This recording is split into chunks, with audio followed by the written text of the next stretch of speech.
ஹே ஹே, இதோ நம்ம தியா. குட்டி பெண், பெரிய ஆர்டிஸ்ட். அவளுக்கு ரொம்ப பிடிக்கும் எழுதுறது, வரையுறது, டூடில்ஸ் பண்ணுறது, எல்லாமே ஸ்டைல். ஒரு நாள் அவள் ஒரு புதிய பென்சில் வாங்கினாள். வா, பிரகாசமா, நீளமா.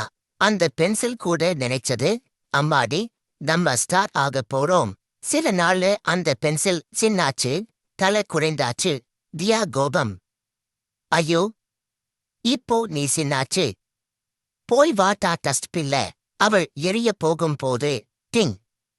ஒரு மெலிதான குரல். தியா, என்னை எரியாதே.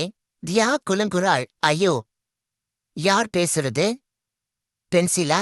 பென்சில் சிரிச்சு, ஆமாம்பா, நான் தான். இன்னும் எழுத முடியும்தா. சின்னா இருந்தாலும் ஒவ்வொரு கோடும் ஒரு கதை சொல்லும். தியா சிந்திச்சா.